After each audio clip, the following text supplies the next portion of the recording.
In this video, I like to share 3 things I wished I had known when I was 25. And I hope they will be helpful to you. So the first thing is to be gentle with yourself. Don't be so hard on yourself. I don't know about you, but I'm really good at comforting a friend, helping them seeing the bright side, helping them working through their issues, working through when things are not going so well. However, with myself, there's always this inner voice, call it this inner critic, that is giving me all this harsh commentary of the things that I am not so good at. I am not doing well. It's not good enough. You need to do more. You need to do better. And it's honestly, it's quite exhausting. And the first time I got a glimpse of this was about 12 years ago. I was in Bali and I was at a retreat for yoga and meditation and breath work and silence and being in nature. It was a beautiful, beautiful week. And in that week we did an exercise, a breathwork release exercise session where for 45 minutes you breathe ongoingly, and this gives you an opportunity to really tap into your subconscious, and you don't really know what's coming up, and you might say things, you might feel things, and your body might start moving in an interesting way. And what came up for me is that my arms started going like this, and I was banging the mattress I was laying on, and it was a lot of anger almost coming out. And when I finished with the session, the first thing that I said was, I killed Superwoman. And for me, that was a sign that for me, it was never good enough. It was always more. It was always, I reached something, what's next? What's next? And when I started to think about that, it really made me think about the way I grew up.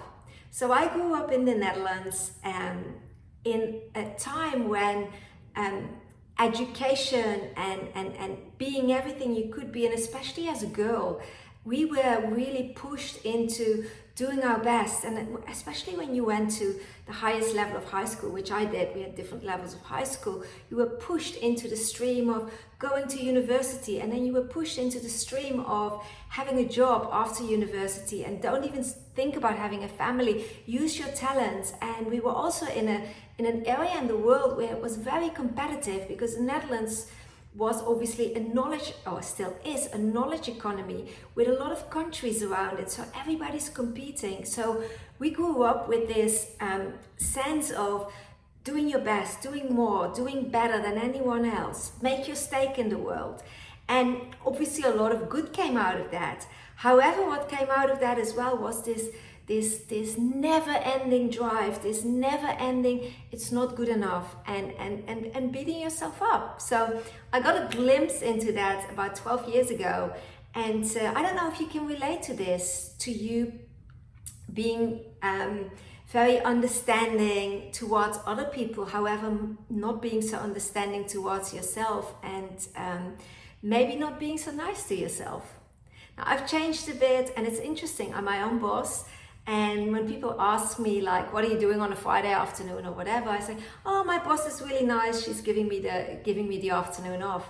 So I'm not 100% perfect, not at all. However, I'm slowly learning to be milder with myself and to be more accepting. And it actually takes off a whole lot of pressure.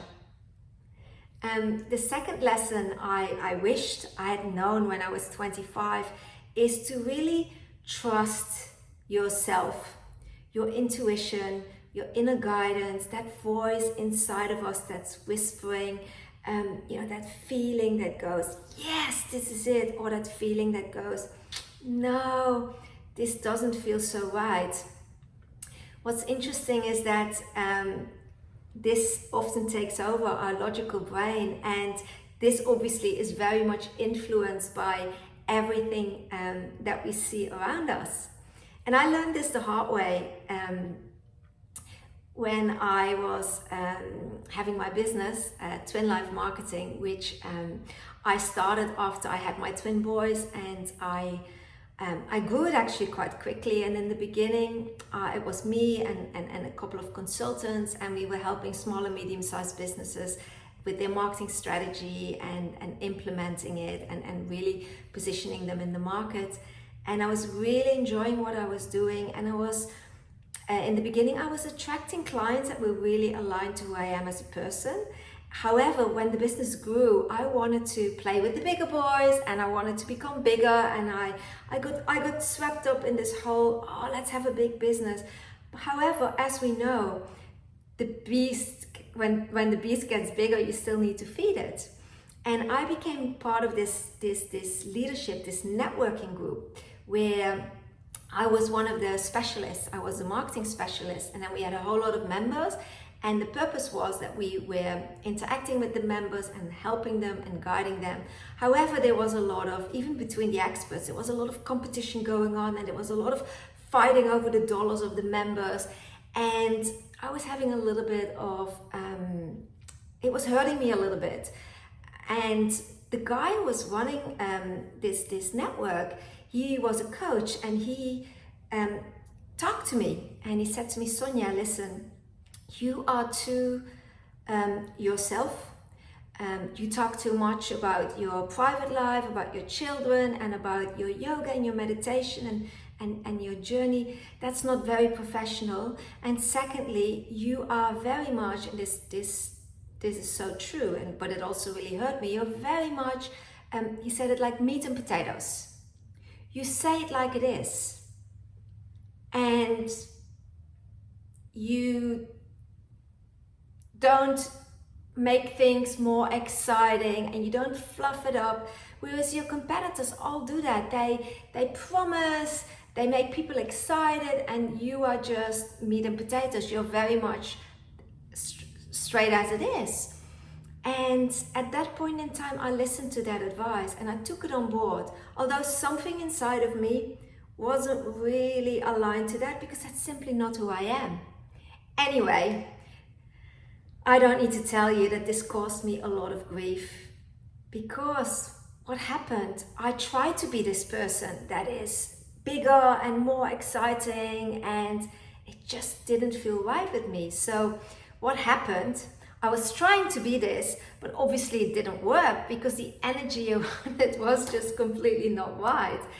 And I couldn't see it at the time. And now when I look back at that example, I go, oh, what was I thinking? Because after that, it took me a very long time to wind back and to come back to who I really am. And I am who I am, and I am what I value. And yes, I am a person who, what you see is what you get, and I will never overpromise and underdeliver. I always underpromise and overdeliver, and that's who I am, and that's okay. So trusting yourself.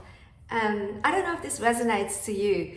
We are so influenced by everything that's happening around us. Obviously the media, people that we think are maybe better than us, more experienced than us, but what I've learned is that everybody is coming from their own perspective and their own experiences, and truly the only person that knows what is 100% right for you is you.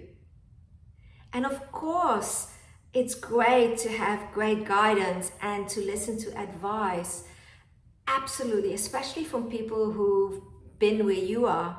However, I've learned to now always filter that through my own filter. Yes, that is really relevant to that person, but how does it apply? How does this apply to me?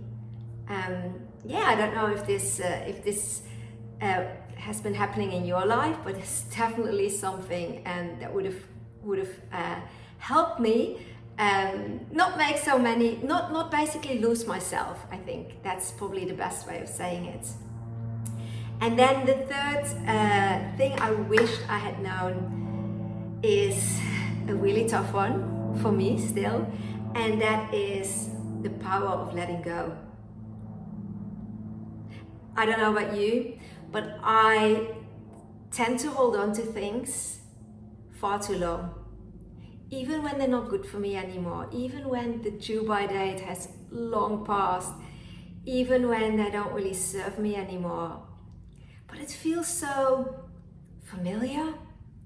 it feels like it's been part of my life, and it's very difficult to let go.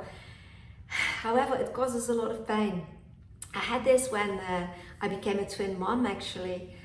I mourned my old life for a while. And I say this to a lot of new moms because a lot of people feel very guilty about that. But, you know, I loved my babies, but I was mourning my independence, my ability to go to the gym in the morning and go out at night. And all of a sudden I was sitting at home with 2 little babies. Although I was still working, because that was another thing that I couldn't let go of. I was in this amazing role. I was leading a global team in the travel industry. It was very exciting. I was traveling all over the world. I was working with people from all different cultures. And it was in marketing and sales. It was exciting. Our product was beautiful. It was boutique travel and small group journeys to Asia. I was in my element. However, after I came back from my maternity leave, obviously I had changed. And the other thing that happened was our boutique company had changed as well. We were part of a bigger travel group, but the fact was that we were always left alone. However, so we could do whatever we wanted to do. And I was working very closely with the founder, who founded the business about 25 years ago. And we had a beautiful culture, beautiful organization. And in the time in my maternity leave, the company was taken over by a huge travel conglomerate. So when I came back to my old role, I had obviously changed. However, my role had changed as well, because all of a sudden my boss, who was the founder, had no right of say anymore. I had no right of say anymore. And all of us was political fighting. And it is one thing I don't enjoy, it's political fighting. However, despite all this, despite the fact that I was changed, despite the fact that the role was changed, I still couldn't let go. I don't know why. I was holding on to something, maybe a dream, and it caused me a lot of grief. So letting go is definitely something that I wished I had known, and the beauty, you know, they have this saying that you have to close one door before the next door will open. However, closing that door is not as easy. It simply is not as easy. I don't know about you, but I find saying goodbye, I think it's basically stepping into the unknown. I think it's also the grieving process that you go through by letting something go. It's a tough one for me. So these are the 3 things I wished I had known when I was 25, because they would have they would have improved the way that I've experienced things. I've had a great career. I have a great personal life. However, I think I would have had even more enjoyment. So to recap, the first one is to be gentle with yourself. Be your greatest supporter instead of being your greatest critic. The second one is to trust yourself, and especially that feeling inside of you, that little whisper that wants to come out but that we are often ignoring. And the third one is to let go and move forward with excitement and with faith and trust in that you're on the right path. I hope you enjoyed watching this video, and I'll see you in the next one.